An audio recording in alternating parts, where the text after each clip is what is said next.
कथाको नाम किराको बोटको भूत।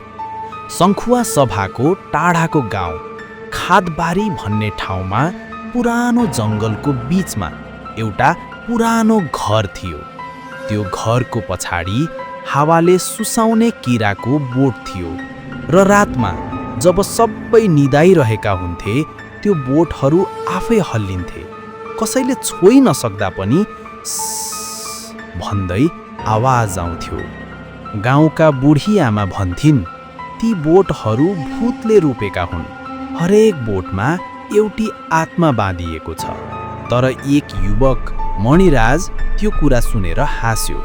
उसले भन्यो, म त भूत हेर्न चाहन्छु, भूतले मलाई के गर्न सक्छ र? त्यस रात ऊ हातमा हँसिया लिएर बगैँचातिर गयो। चन्द्रमाको उज्यालो धमिलो थियो, वरिपरि घना कुहिरो। किराको पातमा पानीका थोपा टल्किरहेका थिए। अचानक ऊ ठहरियो। बोटको फेदमा कोही उभिएको थियो।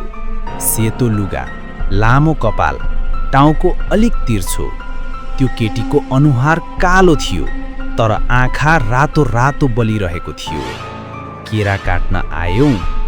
त्यो स्वर मृगौलासम्म चिसो पार्ने थियो। मणिराज डरायो तर साहस देखायो। म त तिमीलाई देख्न आएको, तिमी को हौ? केटी बिस्तारै मुस्कुराई अनि उसको मुखदेखि कानसम्म च्यातियो र भनी, म यहीँ गाडिएकी छु। मेरो शरीर काटेर केराको बोट बनाइयो। तिमी पनि आजबाट बोट बन्छौ। त्यो बोलेर उसले हात उठाई। केराका पातहरू हल्लिए। बोटहरू कराए जस्तो लाग्यो। मणिराज करायो, भाग्न खोज्यो तर उसको खुट्टा बोटको जराले बेरेर तान्यो र चिसो हावासँगै उसको स्वर हरायो। बचाऊ!